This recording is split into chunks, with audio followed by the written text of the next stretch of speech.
building our digital future. It is also time to discuss how we can make our digital ecosystem stronger and more secure for everyone.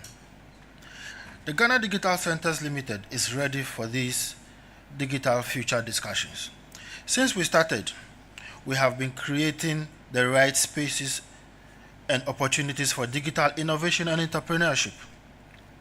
We do this through our main areas of work, building partnerships for better infrastructure, and the Ghana Digital Center Digital Innovation Fund, training programs for digital skills, development entrepreneurship, business skills, and supporting business processing outsourcing services at our center.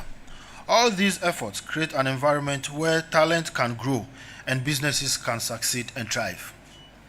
Let me share what we are doing with infrastructure. We build and manage technology parks and digital centers across Ghana to help our economy grow through ICT. We provide world-class facilities that attract and keep ICT companies and businesses processing outsourcing firms in Ghana. Through these spaces like the Accra Digital Center, the Ghana Innovation Hub, and the Ghana Tech Lab, we support innovation and help people start their own businesses. We offer co-working spaces, business opportunity services, and access to funding that turns into real businesses. Our skills development. We are currently running an exciting 6-week entrepreneurship training program in partnership with UCLA from the United States of America, right here at the center. This program equips startups with essential skills, business, and connects them with potential investors. After the training, participants pitch their ideas to our angel investors, opening doors to funding and growth opportunities. We are actively seeking continued partnerships and support to expand this work because we know that building entrepreneurial skills is key to creating sustainable businesses.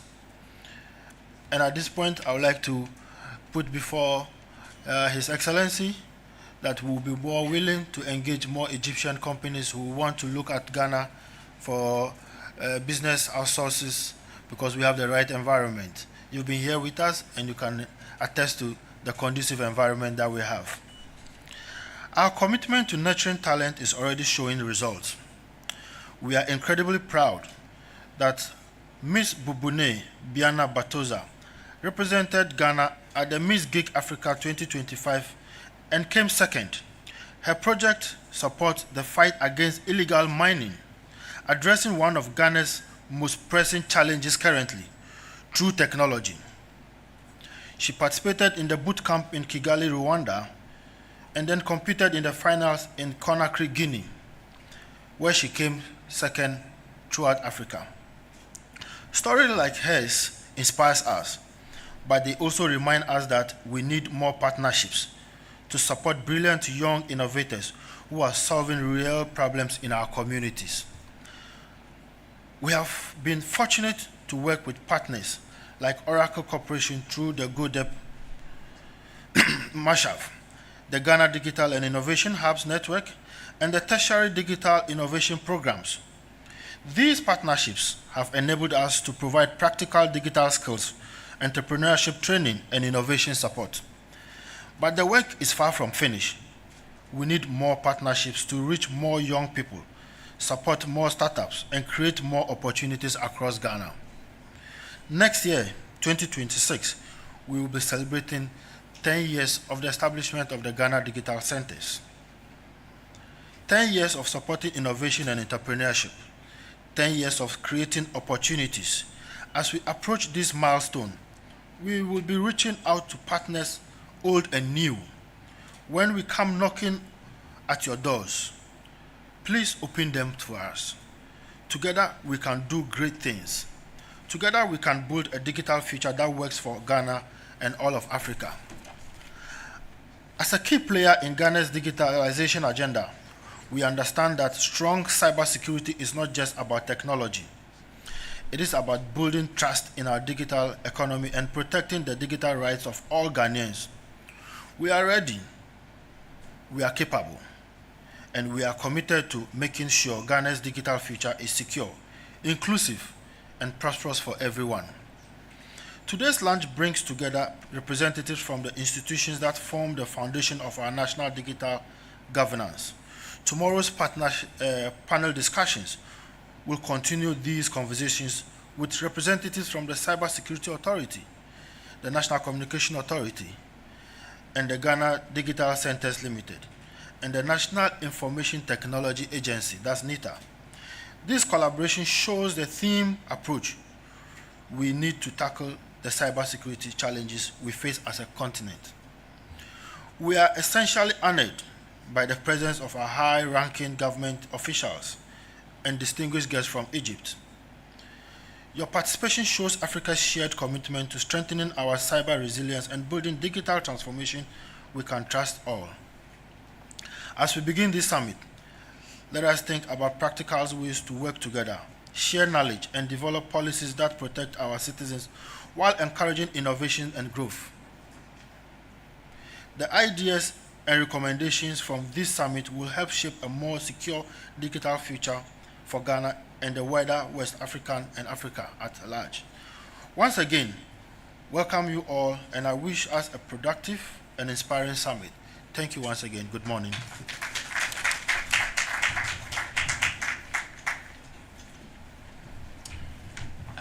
Let's do it one more time for Mr. Gunu. And I mentioned that today's event is in partnership with the Africa Center for Digital Transformation. They have been here with us in Ghana, putting in the shift in terms of digital transformation and technology. Kwesi Etuahene is the Chief Executive or the spokesperson, if I can put it lightly, of ACDT. He will come up next as well and talk to us as to expectations ahead of tomorrow, even as we build up towards the all-important plenary conversations which will be happening. Let's put our hands together for him as well.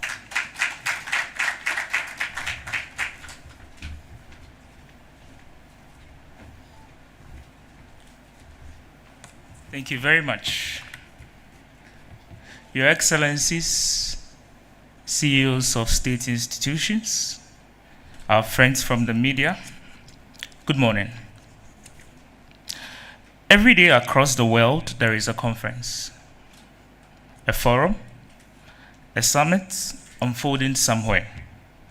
From Silicon Valley to Singapore, from Geneva to Kigali, there's always a global conversation around the digital future of our world.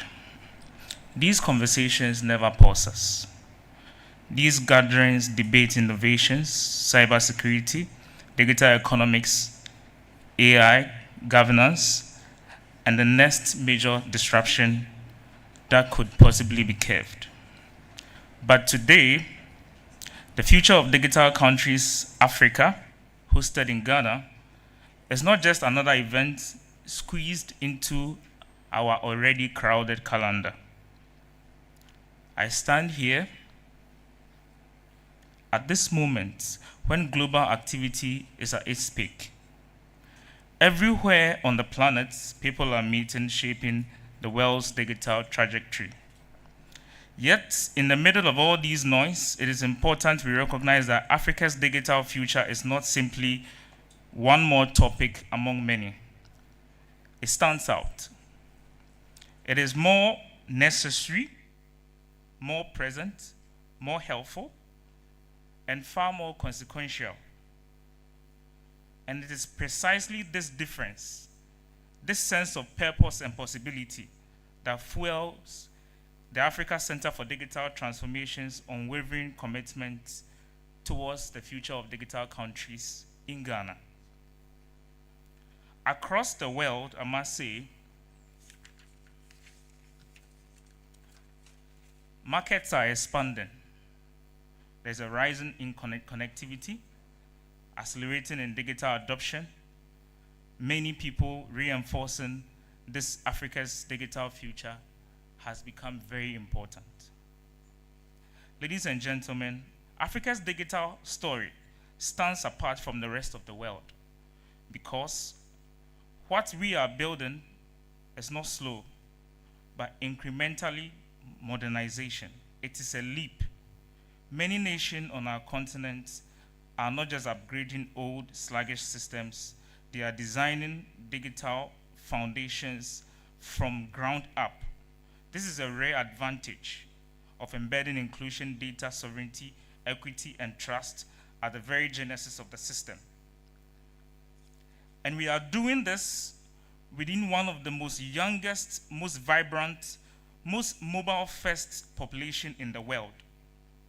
A 19-year-old in Accra, Cairo, Nairobi, Dakar is more likely to engage through a mobile device than through a legacy technology.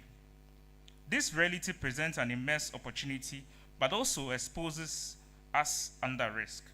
Building trust security in such an environment requires different mindsets, different architecture, and different kind of leadership.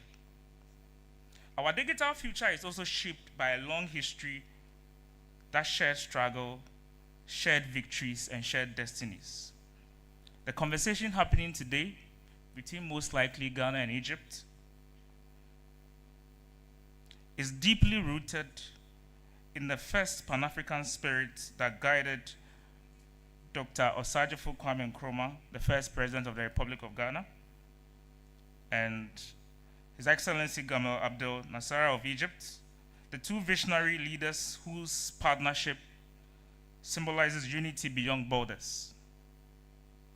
Their bond challenged the idea that Africa must be divided along colonial lines, racial or geographic lines.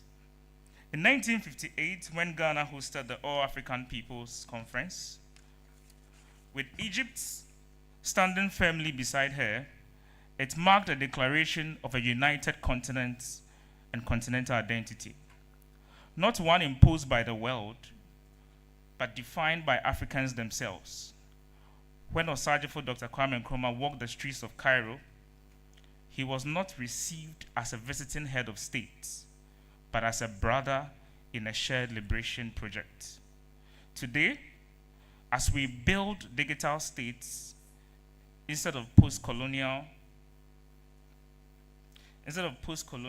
ones, today, the same spirit must guide us, a refusal to allow new digital divide to replace the old colonial ones, and a refusal to let others dictate the architecture of our digital destiny. It is within this historical strategic context that the Africa Center for Digital Transformation positions itself, not as an observer, but also as an architect of Africa's digital transformation. Ladies and gentlemen, tomorrow, God willing, we would have some of the finest representatives from public institutions, represented by the Cybersecurity Authority, represented by the National Information Technology Agency, represented by the institutions, Ghana Digital Centers, the Ghana Tourism Development Authority, Ghana Tourism Development Company. We would have representation from the Bank of Ghana and many others. We would encourage most of you to build a necessary business, necessary governmental alliance. Today, I call on all government institutions, all businesses present here to prioritize and make the best out of the future of digital countries which Ghana is hosting. Thank you very much.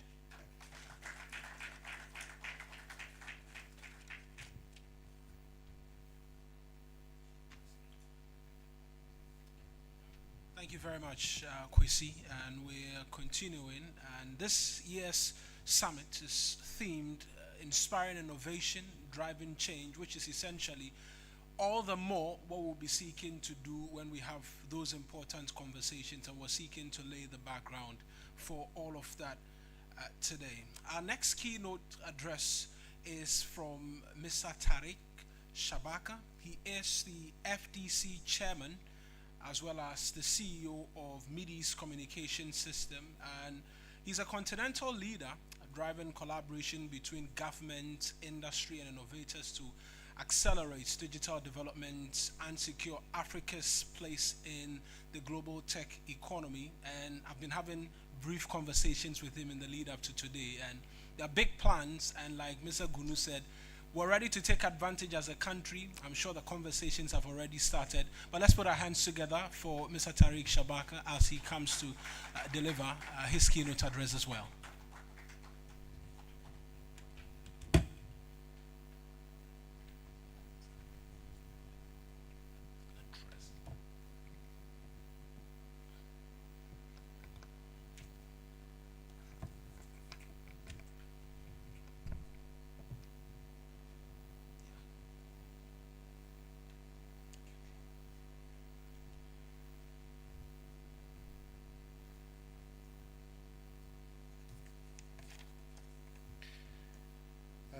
Excellencies, ladies and gentlemen, distinguished guests, esteemed members of media.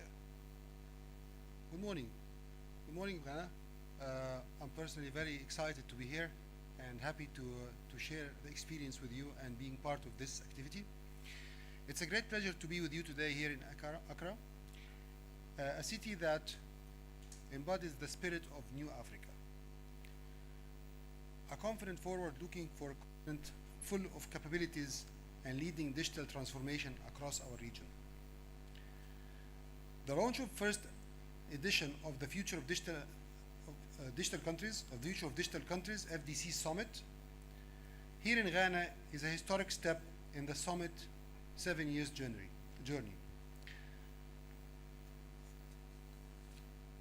This decision was not made by coincidence. It reflects a careful study and a clear strategic vision. Ghana is not only a country ready for digital transformation, Ghana is a true partner in shaping Africa's digital future. It has a political leadership with a clear national strategy for a digital transformation. A stable investment and friendly economic environment, a dynamic ecosystem of young talent and innovations of startup. A society that believes in the role of technology in the development, and a strong national commitment to cybersecurity and data protection. All these factors made Accra the ideal starting point for FDC expansion. Over the past few years, FDC has established itself as one of the regional most influential platforms that brings together a government and policymakers, the private sector and global technology companies, universities and research institutions, entrepreneurship, and youth, all united by one purpose: building a capable digital nation, not just implementing isolated digital projects, which is our core belief here. Building a capable digital nations, not just implementing isolated digital projects. The summit focuses on key pillars such as digital transformation, artificial intelligence, cybersecurity, entrepreneurship, capacity building, and the digital economy. In this African edition, we aim to share our experience in training and upskilling more than 6,000 government employees in digital security and safe digital transformation. Strengthening partnership between government institutions and the private sector in both countries. Support the innovation ecosystem and African startups. Build long-term pathway for cooperation, employment, and digital investment. And create a platform where Africa relies on its own expertise. I repeat again, which is our mission, is to have Africa relies on its own expertise. And this is one of our main missions in our journey. And speaks to itself with one united voice, one unified voice. This is a truly Africa moment. Our gathering today is far more than a conference or an event. It's a clear message. Africa is ready to innovate. Africa is ready to secure its digital space. Africa is ready to lead the global technology future.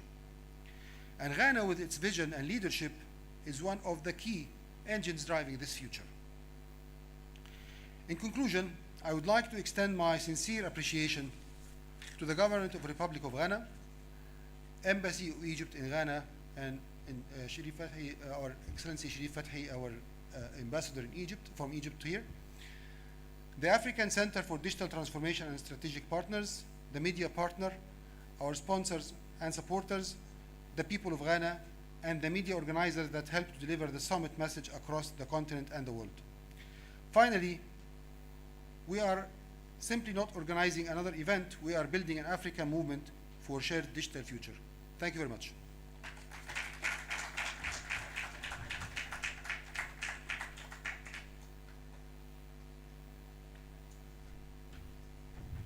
Thank you as well, Tariq. And he mentions that Africa is ready to lead.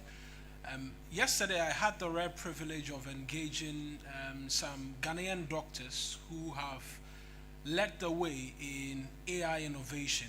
And so there's a digital stethoscope that, when placed on your heart with the assistance of AI, in about 2 to 3 minutes, can read cardiovascular signs and be able to tell whether or not you have problems with your heart. And these are Ghanaian doctors, doctors essentially, who've done that. And so when the conversation comes up that as a continent we're ready to lead, there's evidence on the ground that we're ready to lead, and collaborations are very important to see to it that we can do that. We'll take our next keynote address from Dr. Wisdom Atiwoto. He is the Director of Research, Statistics, and Information Management at the Ministry of Health. And I've just mentioned something specific to health, and so perhaps I'll be drawing his attention to that as well. Let's put our hands together for him.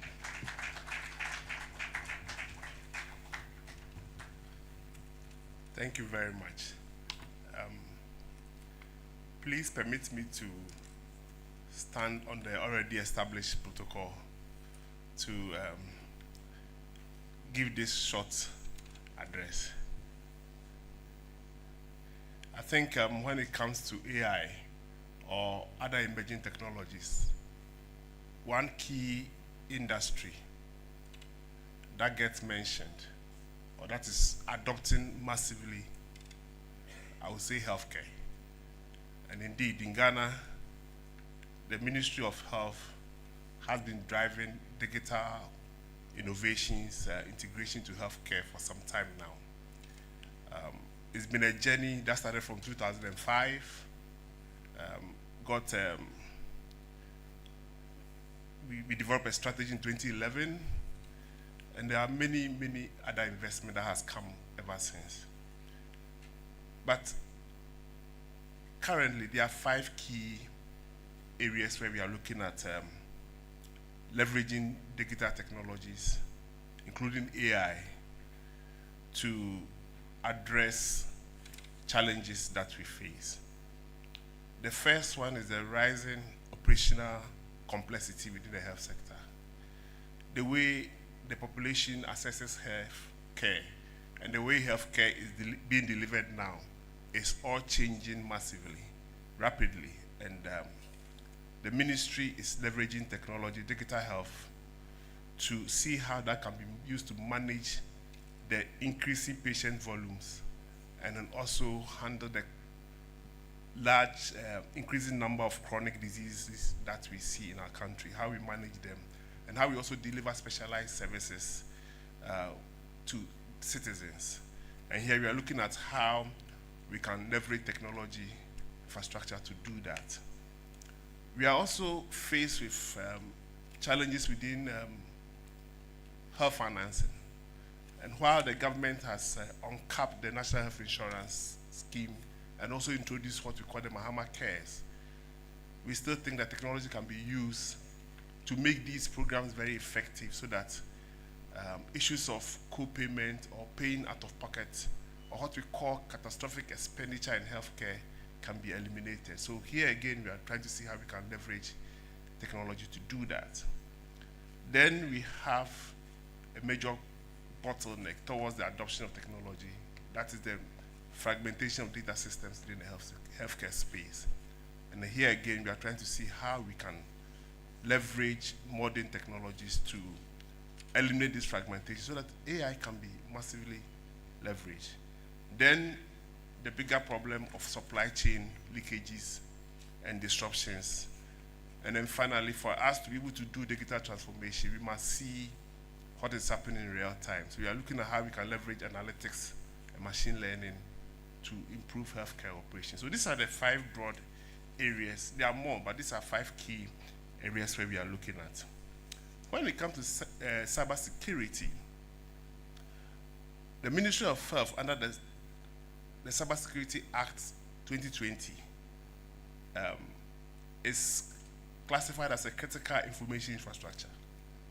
So this classification imposes a rigorous legal requirement on the Ministry of Health and all its 28 agencies to comply with this CII directive issued by the Cybersecurity Authority. And this is work that is currently going on, and it's one area where we think that we can leverage the platform that the FDC provides for us to achieve our objectives. The use of AI in healthcare is massive. There are many opportunities. But as a ministry, we've identified, working with the Ministry of Communications, there are about 7 critical use cases that we are currently working on. The first one is to see how we can further reduce the burden of maternal deaths using AI. And this is something that we are working with the Ministry of Communications and the UNDP to do.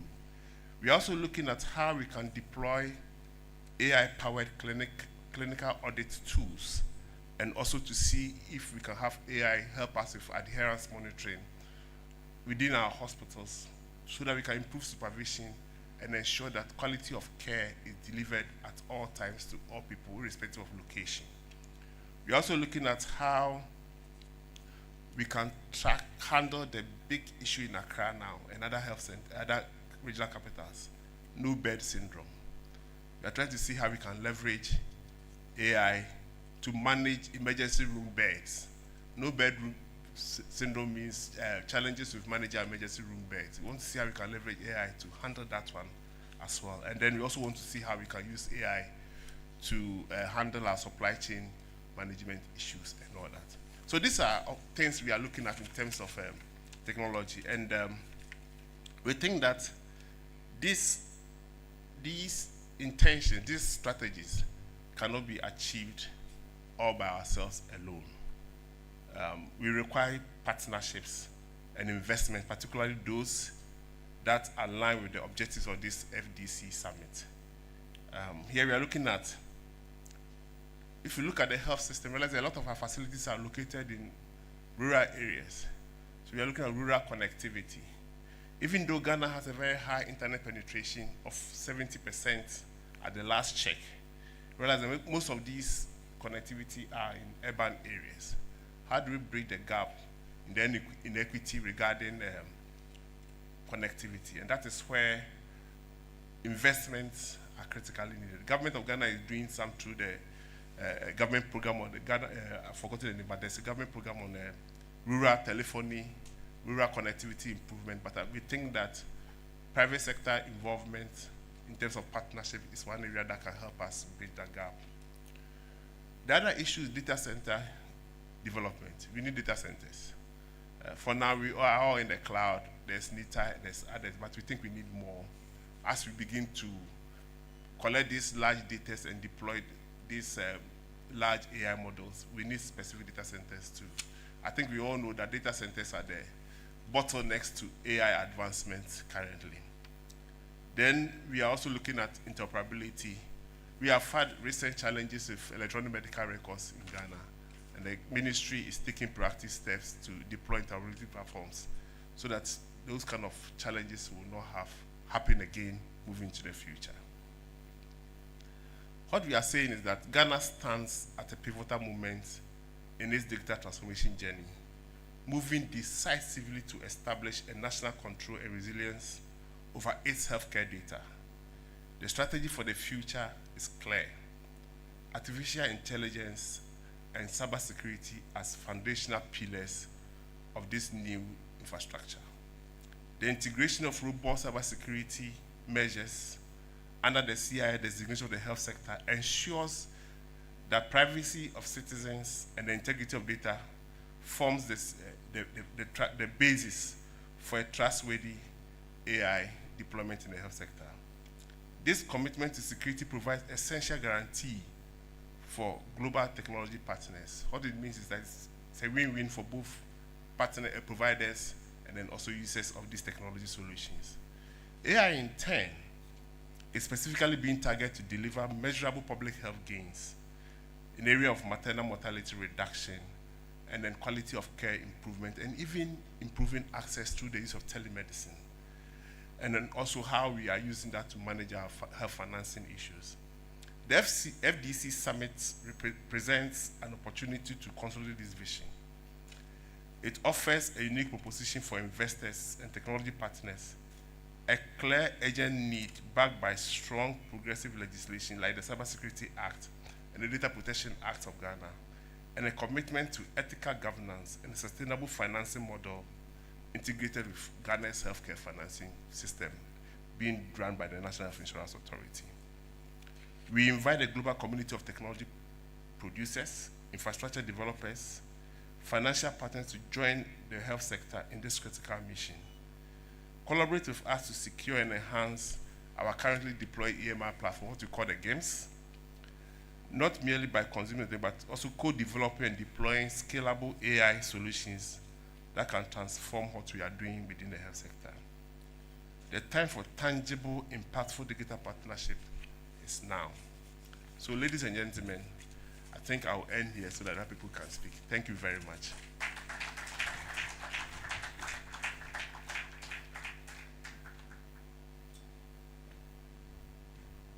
Doc, thank you very much. And quite a number of things I noted from your speech. And to our participants, as we continue to listen in, there will be the opportunity as well to ask questions just in a short while. And so do well to note them down, and we'll facilitate that process as well for the asking of questions. But when we talk digital technology, we cannot do it without the inclusion of women. They are an important aspect of this, and it is one that we cannot overlook. And so who best to deliver that next speech for us but someone who was very recently this year as well honored with a Ghana Women of Excellence Award in the person of Reverend Mrs. Angela Carmen Apia. Let's welcome her upstage as well as she delivers her keynote address.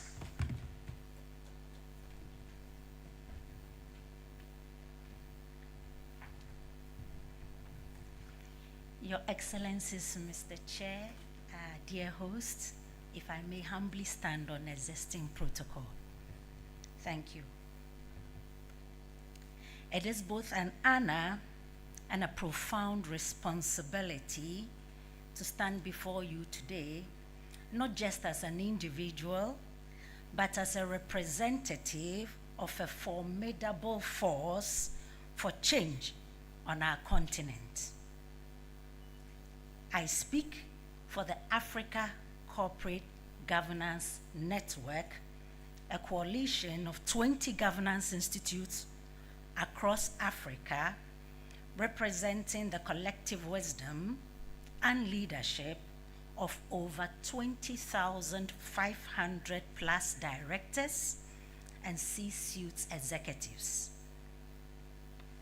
We are happy to be here in this vibrant city of Accra, a beacon of African potential, to partake in this launch of a critical conversation, one about our future, the digital future of Africa, and we are proudly doing so by aligning with the powerful global platform of the future of digital countries. We feel very privileged to add our voice to this dialogue in our region, as the mission of FDC is also our mission. Across our continent, from the bustling tech hubs of Lagos, Nairobi, and Cape Town, to the emerging digital oasis of Kigali, and right here in Accra, Ghana, a revolution is underway. We are leapfrogging legacy systems, connecting millions through mobile money, and using data to solve our most pressing challenges in agriculture, health, and finance, to mention but a few. The Africa Union's Agenda 2063, that is the Africa that we want, paints a very beautiful picture of this future. That is a continent, a Wakanda-style continent, transformed by technology and integrated, prosperous, and peaceful global power. But ladies and gentlemen, this digital promise, as bright as it sounds, is very fragile.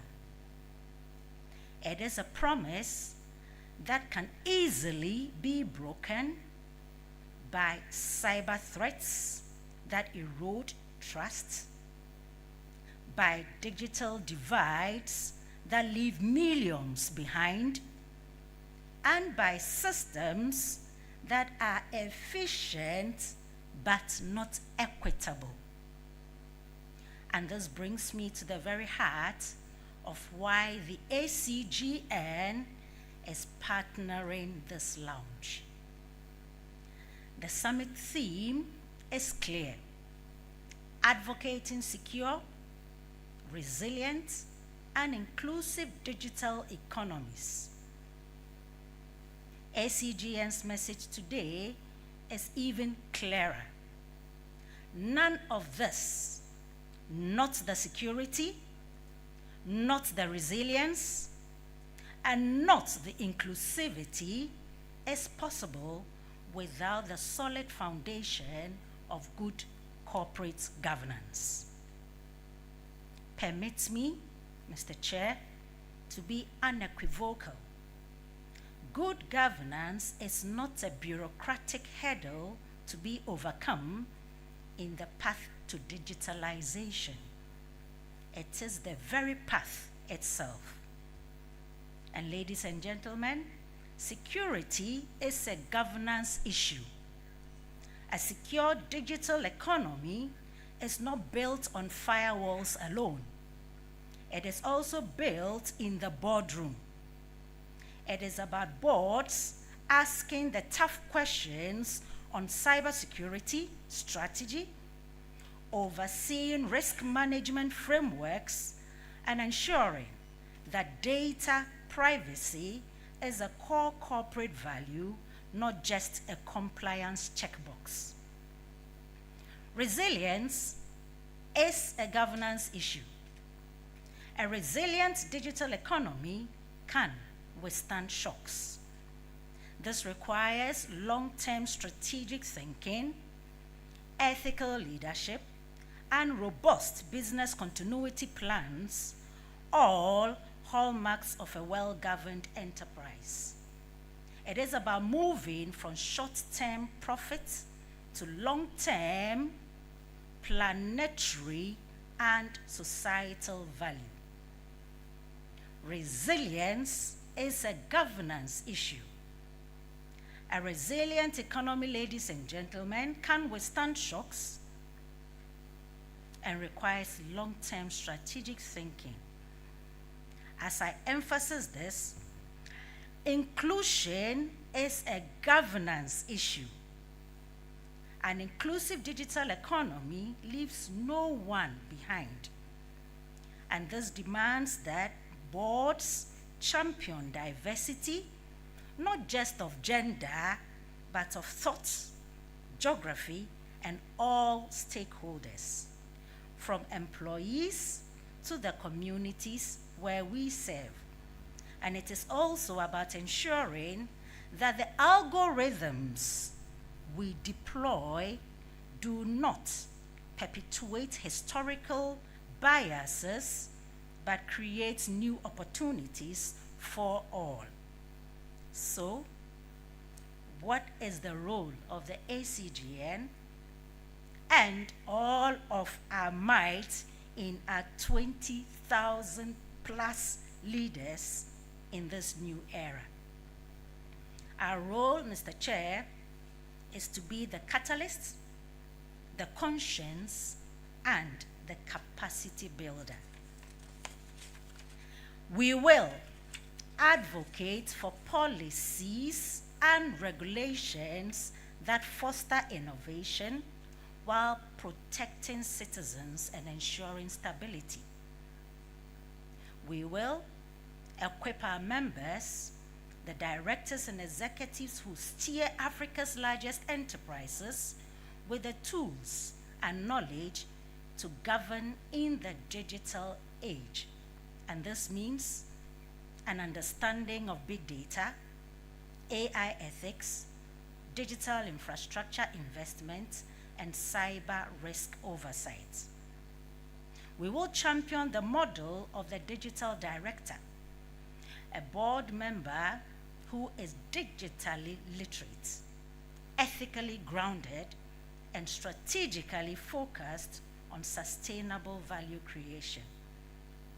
And as the FDC platform provides the global stage and the innovative toolkit, the ACGN will provide the on-the-ground leadership, the continental network, and the governance expertise to turn digital aspirations into tangible reality for Africa.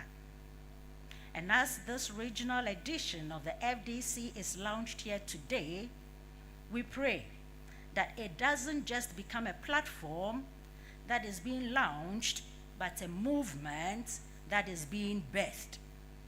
A movement that says Africa's digital transformation will be built on integrity.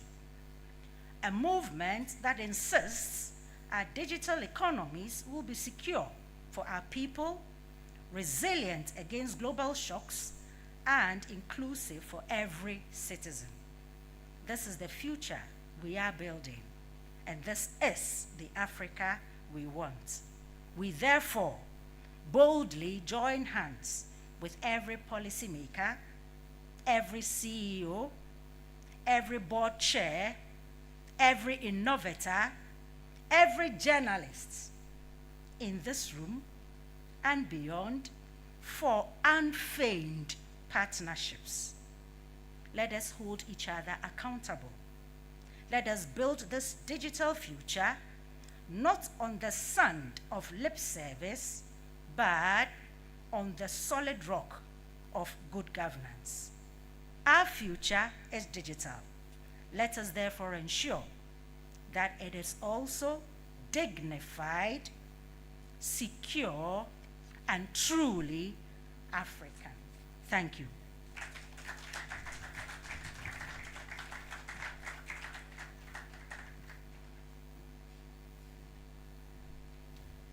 And thank you as well, Rev. Right, my media friends. Okay, this is safe. Thank you very much again, Reverend Mrs. Angela Carmen Appiah, and quite a lot we've taken from you as well.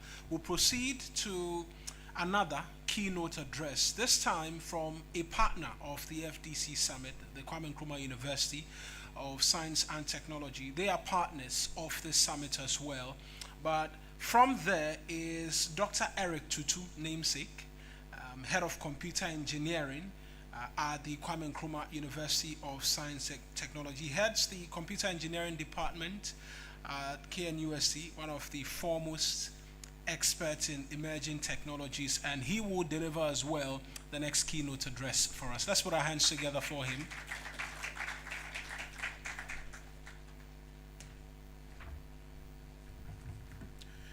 Good morning, everyone. Honorable ambassadors and ministers, representatives. I'll stand on the existing protocol. It's an honor to stand before all of you today to launch at this media launch of the future of digital countries right here in Accra. It is my considered view as the head of computer engineering and then the scientific director of the DIPA lab that we stand at a pivotal movement in Africa's story, and a movement defined not just by technologies that we adopt, but by the ideas that we generate and the ecosystems that we build. And we believe that the FDC Summit, represents a crucial platform for this very purpose, to shape a digitally resilient and globally competitive Ghana, and by extension, Africa. At the Department of Computer Engineering and then at the DIPA Lab, our work is grounded in a simple but powerful belief that Africa's digital future must be built on African-led research and innovation. Our focus on artificial intelligence, IoT systems, blockchain integration is not merely academic. Now I'm an associate professor, right? I'll be becoming a full professor, maybe hopefully. It gets to some point in time, you ask yourself, the wild publications that we do in journals, what is the point? What is the true measure of our impact? Is it the IEEE publications, or is it the innovations that we develop in the lab or in the department that reflects in the lives of everybody? This is real questions that we are asking ourselves. So we are beginning, even at the university level, to define what impact is and to measure impact. So you consider this. While our region accounts for 35% of Africans' mobile money traffic and IoT adoption in sectors such as agriculture, we are simultaneously facing a tidal wave of cyber threats. We know you'll be there, someone will call you, we have deep fakes, mobile money, share your PIN. So these are things that are rare. In 2023, cyber crime in West Africa was estimated at 3.5 billion. And over 70% of these incidents are linked to the very technologies that drive growth, such as mobile money, IoT devices, and cloud services. So this is a critical paradox of our time. Our acceleration, that's what is making us strong as technology, is now creating new vulnerabilities. And so what should we do? How do we secure our digital future? The answer from our considered view lies in three critical gaps. First, research to reality. In our lab and in our department, we don't just theorize.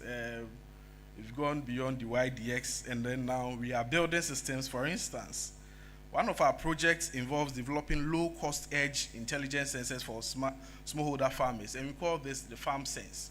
We launched this, and then the Minister for Food and Agriculture, Honorable Eric Opoku, came to the ministry, to our lab, and in fact, he was fascinated by it. To quote him, he said, "My Lord in heavens, the brains to solve Ghana's future exist in Ghana, and we can solve our problems."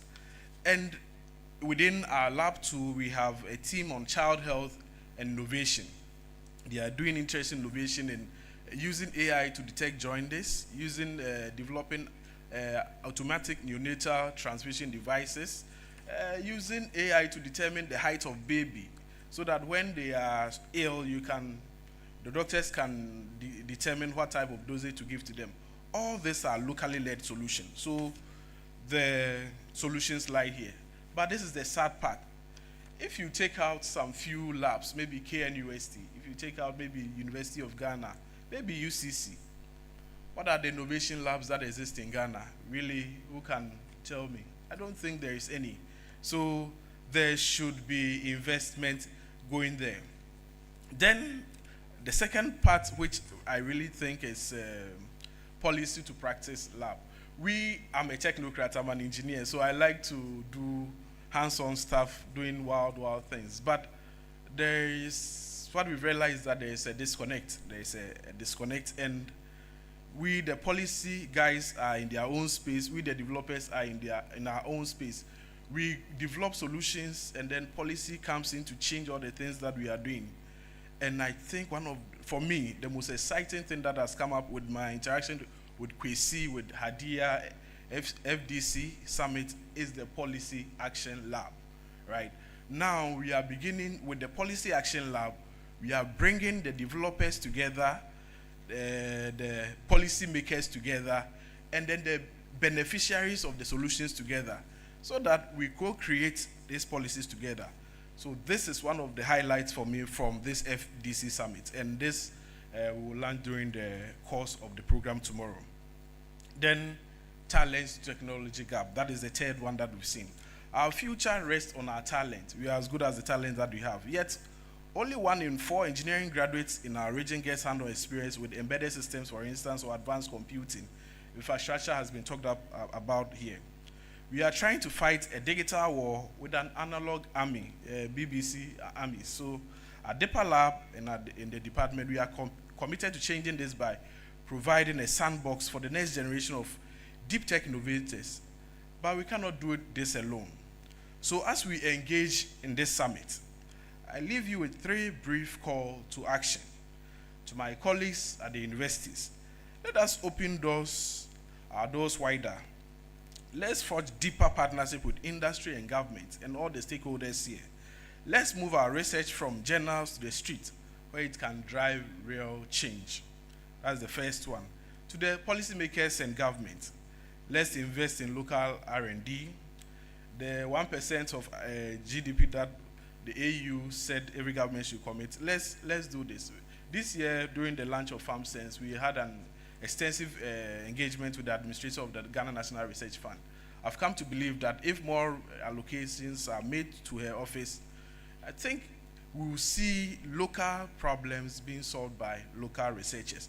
And of course, we need a collaboration from our partners from Egypt, because exchanges are very, very important. And to industry leaders, partner with us, co-create and provide market pool for innovation. Let us build a deep tech startup ecosystem that is rooted in our universities and research lab. It works. We have seen this in our collaboration with Sexy Technologies, Home Exchange Hospital, and then the Pediatric Society of Ghana. The future of digital countries is not a destination we arrive at. It's a future we build. And we are building it here in Accra, in Kumasi, in Cairo, and across West Africa, and even across all the spheres in Africa. The 2025 summit will be a landmark event to consolidate this vision, a vision of an Africa that is not just a consumer of technology, but an architect of its own digital destiny. I invite all of us to join this transformative journey. Let's build that future together. Thank you very much.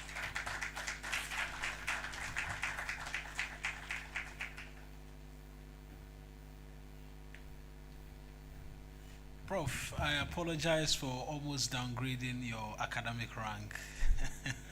It's very important.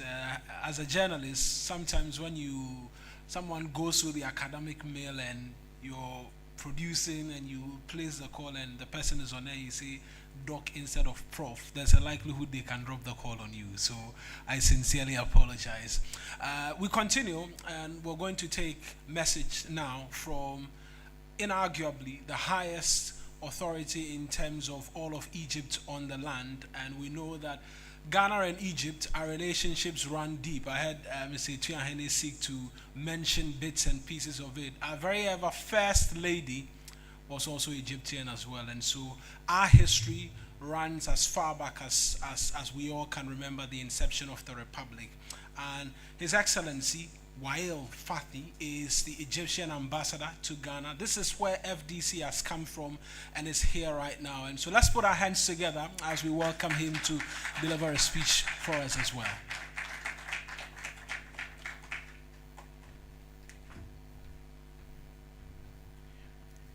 Very good morning, ladies and gentlemen. Our dear CEO of Ghana Digital Center, Mr. Dizifa Kono. Our friends from the Egyptian delegation, our friends from the Ghanaian society, Makay, very good morning. I'm very happy to be with you today. I'm not the right man to speak scientifically or technically. I'm not going to speak from political point of view or diplomatically. I'm going to speak from my heart. Actually, Ghana and Egypt has long, deep relations, historical relationship. We are sharing history, geography, and the same value system as well. 3 months from my tenure, I already spent it here working hardly to try to bring Egyptian businessmen to come to Ghana. I consider this event is also in our home country. I'm going to correct the information of our presenter. He said 7 rounds of FDC in Egypt. Also, this round is in our home country. We consider Ghana as our second home. We believe in the Ghanaian potentials. We believe in Ghanaian values as well. We are trying to enhance business-to-business relationship, P2P, but also we are doing our best to enhance people-to-people relationship. Most of the Egyptian people knows Ghana very well. We are the 2 main countries who have UN Secretary General, for example. Only in Africa. We have Kofi Annan and Boutros Ghali. We have a lot of Ghanaian football players played in Egypt. Everybody in Egypt still remember Abedi Bile, for example. And we are going together to the World Championship this year, 2nd year. So we have a lot to do together. When I came and to present my credentials to His Excellency, the President of Ghana, President John Mahama, he asked to increase the number of Egyptian companies here in Egypt. Now, we are bringing Egyptian companies, Egyptian conferences, we are bringing Egyptian parliaments. Today we have the chief of our African committee in the parliament is arriving today, and he will participate in our event as well. We are doing our best because we believe in Pan-African, we believe in African ownership, we believe in African solutions to African problems, we believe in ourselves, we believe in our youth as well. We have a lot to do. Our embassy here feels very comfortable to deal with the Ghanaian society. I met with all the senior officials, and I found very welcome relationship. We trusted that we have a lot to do. We consider this November is a sweet November. In the beginning of this month, we had the inauguration of our Grand Egyptian Museum, the largest in the world, the largest in size, and the largest in its monuments. More than 5,000 monuments are going to be shown in that museum. And we had His Excellency President John Mahama among the main leaders of the world attending the inauguration in Cairo. And here in Ghana, in Accra, we made a live streaming to that ceremony. We chose Kwame Nkrumah Memorial Park to make our celebration, along with some cultural troupe from Ghana. We presented both foods, Egypt and Ghana as well. 2 days ago, our Minister of Foreign Affairs met with the Vice President of Ghana in Angola during the African-European Summit. We have a lot of comments. We have a lot of we are working on win-win situation. So let's trust in ourselves, rest trust in our capabilities. Just one sentence before leaving the podium. I don't want to speak too much, as it seems that I am the last speaker in this session. Before coming to Ghana, our family doctor advised me to take some medicines. He worked in Africa before, so he has a good experience in the African content. He advised me to take some vaccines. He said to be happy in Ghana, you should have your love, trust, and respect to the Ghanaian society. For that reason, I have a full love, a full trust, and a full respect to all of you. Thank you very much.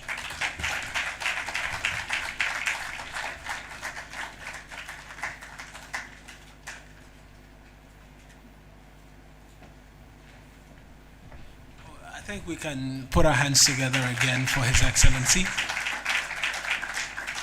And so I mentioned that there will be opportunities for us to ask questions, questions ahead of tomorrow's event, and also questions in relation to what it is that we've been hearing as well. And so I'll have a number of individuals, or at least one person in the amongst the audience, and we'll be having a microphone. And then if there's a question, we can take that. And so my person with the microphone, yes, is behind. will assist us with that. And then if there's a question, you could kindly just put up your hand, and then we could come to you with the microphone. Questions ahead of tomorrow? I had a few. Perhaps I'll want to start off. It's always nice if you start off so that it eases the tension and it calms the nerves a bit, and everybody else can as well get in. So I'll start with Dr. Atiwoto with the Health Ministry. I think you mentioned quite a lot in relation to what it is that we're seeking to use technology do. For us here in Ghana, we're particularly interested in the no-bed syndrome, which has persisted for quite a while. Are we advanced in terms of finding a solution? And you were mentioning GIMS as well. Has it been rolled out fully now that we can say we're on board and there's no challenge in terms of managing patient data? No, Doc, I will have to crave your indulgence because of my, as a journalist, my media friend. So if you could kindly just come up and then answer that for us here so that they can capture that as well.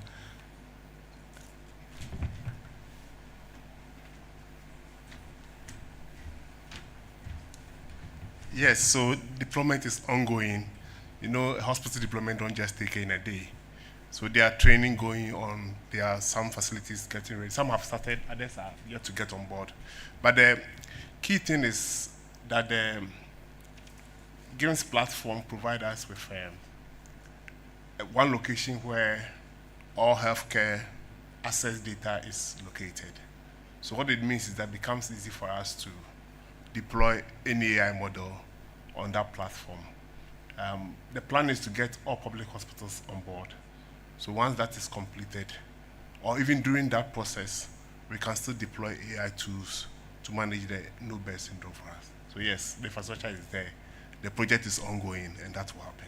Thank you very much. So that is what. So that's what we are using the no-bed syndrome. Used for the no-bed syndrome. Once the data is there, we can deploy predictive models that can determine what the load will be at specific times. And then for weekends, for weekdays, for nighttime, so that we can adjust staff scheduling and resource availability to manage the increased load that will come at such times. Thank you. Thank you as well, Doc. And so my colleague is with a microphone if there's anybody else who has a question. I think since I've started, I might as well proceed and I'll ask the FDC chair the next question, Mr. Tariq. There's been a lot of mention in terms of what we can use AI to do within our health infrastructure. For you and the FDC, what is the plan in terms of strategic investment and the likes, which opportunities, for instance, that the rest of Africa can look forward to as this partnership continues to grow? If you could kindly as well come up for us, please.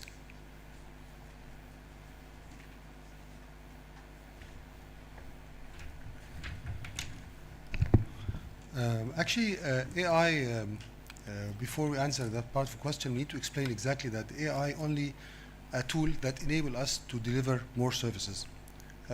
So AI as a productivity tool, then we have the tools that do some more analytics. And what we do in the medical part, that we're trying to integrate the AI tools and the AI engines in order to make sure that we provide the doctors with better assessment.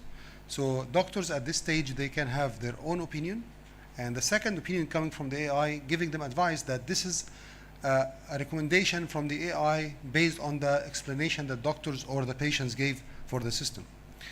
In this case, we call it analytical model. So the system is trying to analyze the situation, not a productivity tool. It's an analytical model in order to give the doctor a recommendation. And finally, if the doctor convinced because they find that there is another second opinion and they can take this advice, they can start giving the patients the recommendations, or they can take a third opinion by a telemedicine model or by asking more consultants advising the proper, so they can make sure that they provide the patients the better service possible and the lowest error in the medication part. Thank you. So I see there's a question on the 1, 2, 3, 4, 5. Okay, you have the microphone, and so let us know who you're directing the question to, and then we'll have them come up and answer. Thank you very much. My name is Paul Awenpang Godsway. I'm the IT manager for Ghana Digital Centers. I want to direct this question to the speaker for ACGN. How can Africa governments guarantee data sovereignty and citizen data protection whilst adopting the global cloud platforms facing rising cybersecurity threats? And I also want to ask another question to Dr. Tutu. What role can locally led research institutions play in strengthening African data sovereignty, especially in building secure Africa's specific data sets for AI and cybersecurity research? Right, Thank you. Thank you very much. Lady Ref, if you come up first before Prof. Is Prof Tutu, I beg you, is Prof, not Doctor. Thank you very much. So to answer the question on how African governments can ensure. So the challenge with African governments, as we heard some years back and we were very uncomfortable with by the President Barack Obama, is about building strong institutions. And in building strong institutions is that anchor, the pillar, which is good governance. So if African governments want to walk the talk, then we should be investing in good governance practices, not as a lip service, but indeed, and ensuring that the boards that we put in place, both in the public and in the private sector spaces, are worth their salt. We should not just be putting party faithfuls in board positions, and where occasion finds individuals to sit on certain boards, then they need to step up their games to learn the boardroom governance and to champion ethical leadership. It is only in doing so that we can ensure any other alignment to good or best practices. Thank you very much. Prof. Yes, Prof, you come up as well.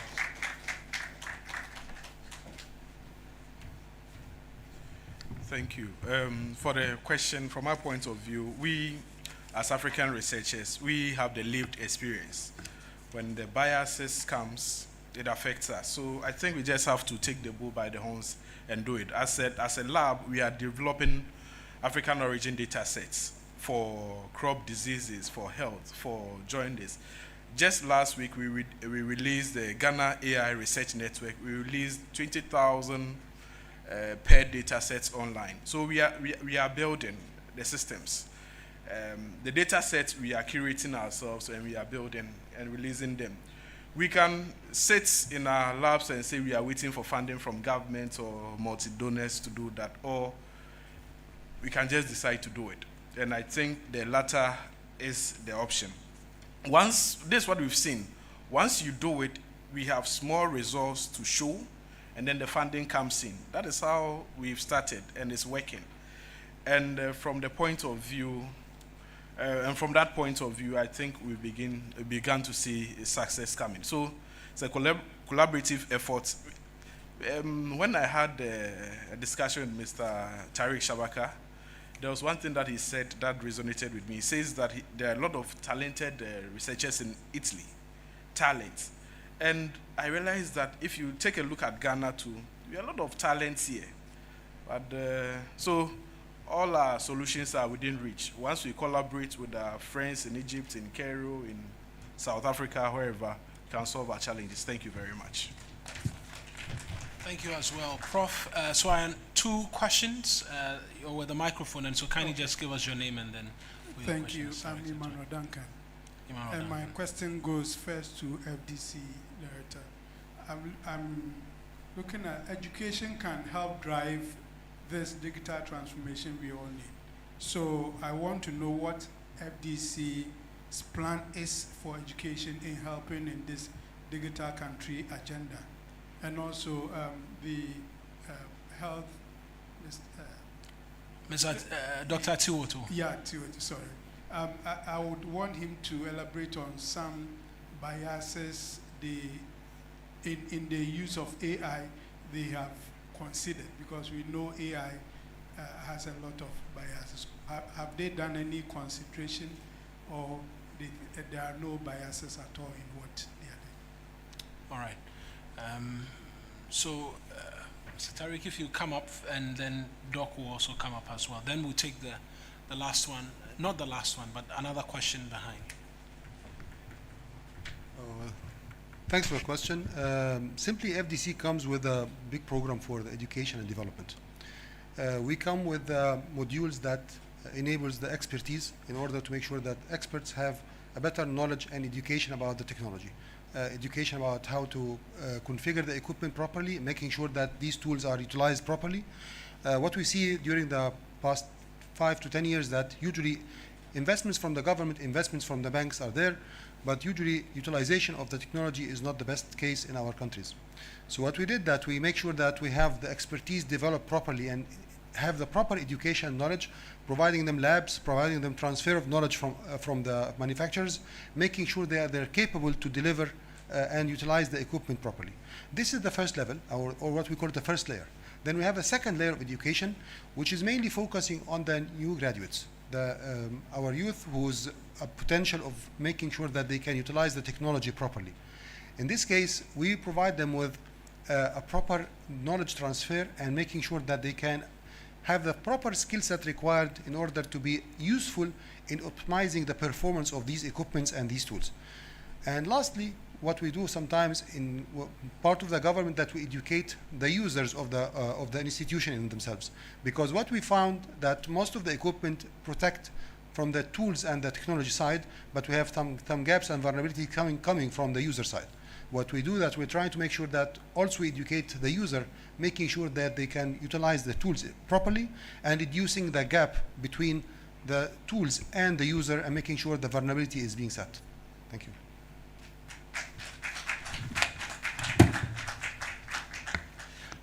Doc.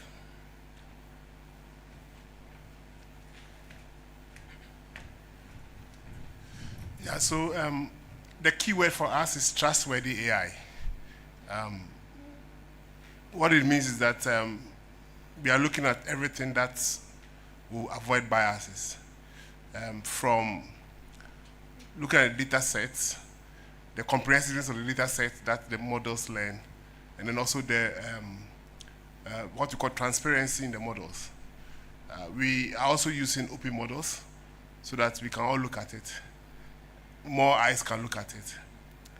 And we also want to ensure that the models that are deployed don't deepen our inequities. So there are some critical inequities we are looking at, including generational inequities. So yes, be rest assured. It's actually the main ethical issue when it comes to AI adoption in healthcare. So we have taken care of that. Thank you very much. So there's another question behind. Yes, I think the microphone my name is Kweku Zurich. I'm with Graphic Online. And my question will go to, I'm not sure who, but maybe Etuahene of ACDT. And it has to do with digital colonialism, especially in the age of AI. When you look at a lot of these popular AI models that we use here in Africa, they are from the West or Asia. Gemini, DeepSeek, Grok, ChatGPT. They were made by the West for whatever purpose. They've been beneficial so far to us. But this is the case where we keep on feeding it African data. We keep on sending our data to it, asking questions, getting response. And this reminds me of when it comes to our natural resources. We always send out the raw data or the raw resources and get the finished product. Are we always going to be consumers as a continent? And I want to find out, is there a continent-wide effort to create an African AI system that will serve our own needs? Or when it comes to securing our digital future, creating an AI platform doesn't fall under that agenda? Thank you. Thank you very much. Kwesi. Egbeta, sorry if I'll also chip in this. Okay, so there's another question. I am Ernest from Business and Financial Times. Okay. So I would like to find out from Etiahine as well, if about the event, if the summit tomorrow, if you can elaborate more on what to expect from that. Thank you. All right. Okay, thank you very much. I will respond to the first question. So think of your phone as a mall with all the shops inside it with the apps. And when you think about it that way, you realize that the shops on your phone are all foreign shops. Right? So the reality is that we need to encourage our people to use the products produced by our people. Start with the first app being developed by a Ghanaian, being used by a Ghanaian. Start with the first app being developed by an African, being used by an African. If you don't use them, the people will not be encouraged to produce them. So it's a good question, and as journalists, we have the ultimate work to do the publicity around it and to build the mindset of our people around it. That's what I would say. Subsequently, the event tomorrow would be a very promising one, very strategic. We would be having speakers. First panel from the Cybersecurity Authority would be there. The panel, the Director General from the, I'm sure there are some pictures if you can roll a few. The Director General of the Information Technology Agency would be there. The CEO of the Ghana Tourism Development Company would be there. There would be representation from the National Communications Authority would be there. One of Ghana's foremost think tank, that's Imani Africa, would be there. We would have representation from the Bank of Ghana, representation from the Securities and Exchange Commission. So it's going to be a fascinating discussion and speeches. Of course, the excellencies available and the CEOs would be there as well. I would encourage all of us, media people who have been billed to be there on time, and to ultimately ensure that the offer that Future of Digital Countries has brought to the doorsteps of Ghana, we take the best opportunities out of it. We want to see a future where this doesn't just become another conference, but we can track the metrics and say that post the conference, some businesses have involved. Some strategic partnerships have come out of this. And that would be the ultimate success metrics I look forward to. So thank you very much for having me.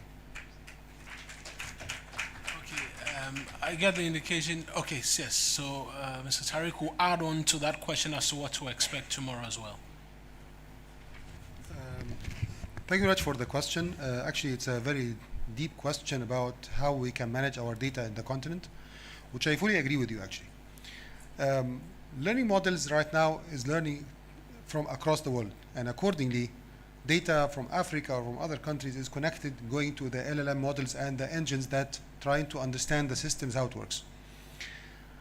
Of course, if we want to have our continent AI engine that is protecting our data, it could be possible, but it requires a lot of influence from the unions from the countries, and making sure that our countries unite together, making sure that we have a platform that can be designed for supporting Africa.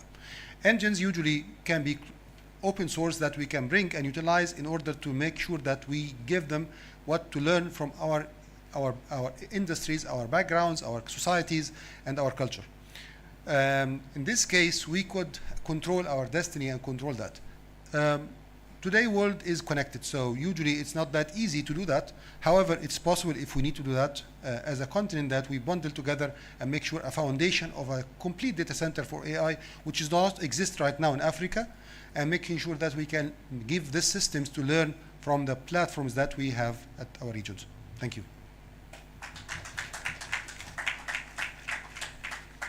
A few more hands are up. Because you've asked already, I'll let you ask. But there's a lady behind you. I'll take hers and then I'll take yours as well, please. Thank you so much. My name is Josephine Into, and I'm with Sambos Geospatial Limited.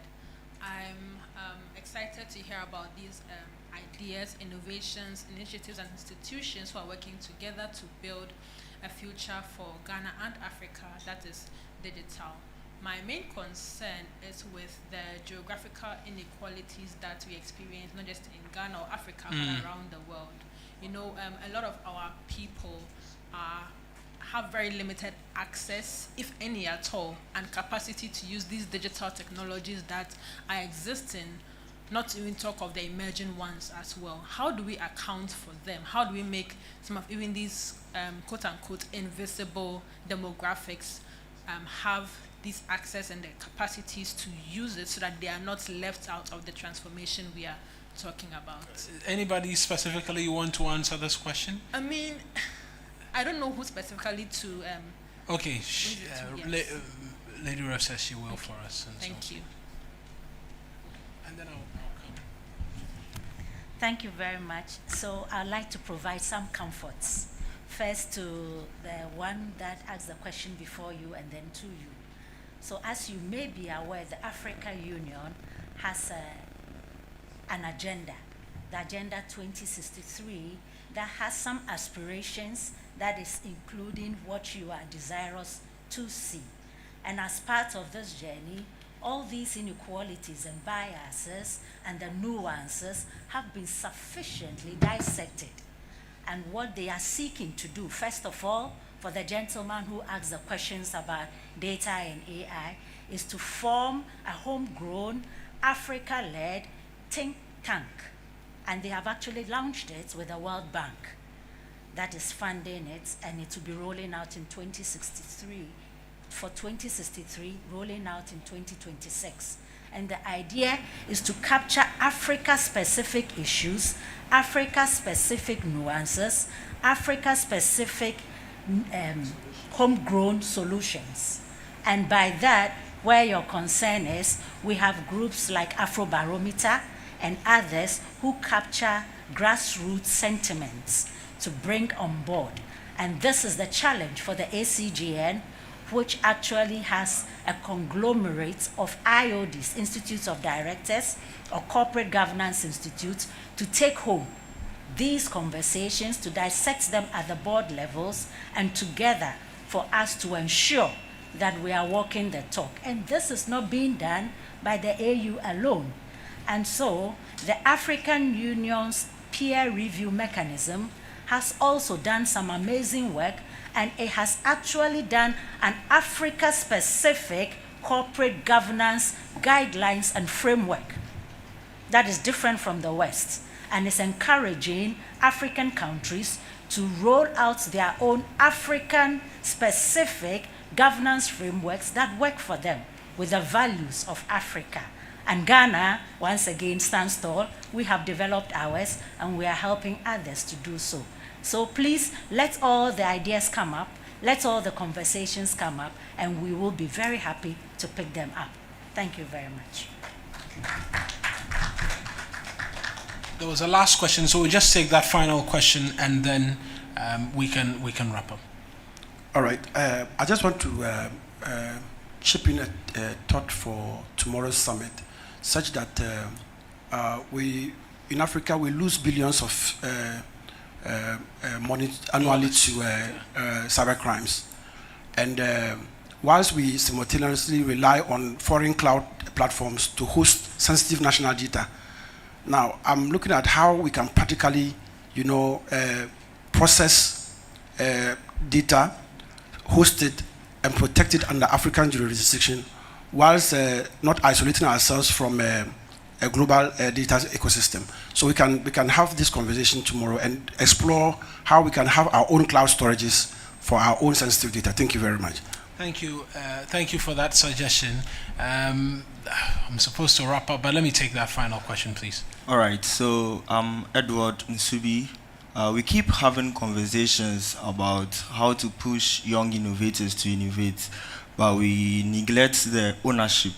Can we have conversations on how to push young innovators to own their innovations? Thank you. Right. So that final question, who would you want to answer that? Or I'll have Prof. come, if you could kindly answer that question about young innovators owning their innovations, and then we can have a wonderful group photo and look ahead to tomorrow as well. Thank you. If you ask this type of questions to me, I answer back with the question, what type of ownership are you talking about? Is it the 100% of 0 or 1% of 1 million? So that is usually the question I ask back. There are several ways of ownership, right? But I'll understand your question to mean ownership as in being champions of their own technology. People are selling product they don't believe in. If that is the type of ownership that you are talking about, fine. But if it's about, let's say, equity, that one becomes a little bit difficult for me. Equity, he who calls the piper calls the tune. So if you have a brilliant idea and there is really no funding, and someone comes in to fund it, of course you have to explore the options of leveraging some aspect of it so you can get your innovations out. There was one question that I really wanted to contribute to why Africa, we don't own our own data sets. Maybe when you go check on ChatGPT, it was one of the first LLMs that came out. And in fact, whether consciously or unconsciously, we volunteered a lot of information. So I tell you, ChatGPT knows more about ourselves than we do. We know ourselves because we volunteered. But the question there again is that, why is that so? Why are we using those systems? Why aren't we using African-led innovations? It's because of where our priorities lie. You put your money where your mouth is. All the innovations and development that we are doing, if you ask me, most of the funding to my lab, it's not by the Ghanaian government. I'm funded by the UK government, the German government, whatever government. And when this funding comes in, you realize that they don't have the right to gather the data sets here. So one of the key requirements that they put in is that you gather the data, we are giving you money to gather these old data sets, but what? Make it openly available. That is one of the cheapest and the easiest way to get access to our data. So if we want to develop, take ownership of our own data, then we have to invest in our own resources. That is the first thing. When she was talking about the AE initiative, I brimmed, I was smiling. Then the kick out for me was that it's being funded by the World Bank. It's being funded by this. I'm like, the same old problem. So the more things change, the more they stay the same. But I hope this deliberations during FDC, we begin to shift narratives, change narratives. I mean, if you look at the bill here, it's good. We can start from here, and then we can cause change. Thank you. Prof, I'll not have you go. I just want you to stay, and then the rest of our speakers will join us as well for a group photo. And so, Your Excellency, Mr. Tariq as well, and then all of our distinguished invited guests, if you could kindly just come up here for us quickly for a group photo.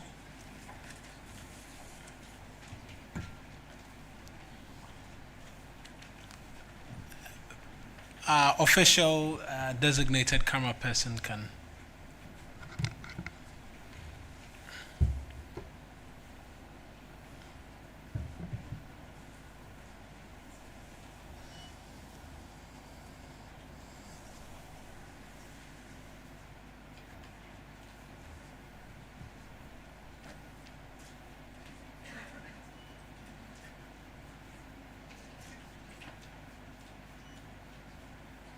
There's one more person actually who's supposed to have joined us. Yes, kindly.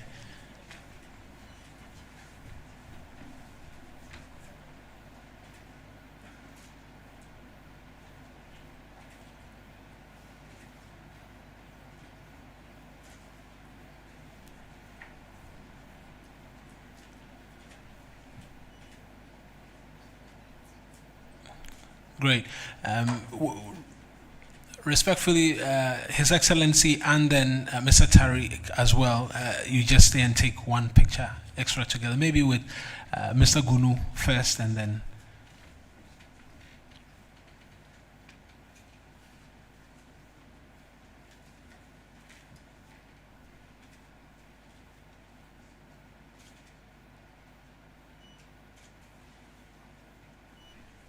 Right.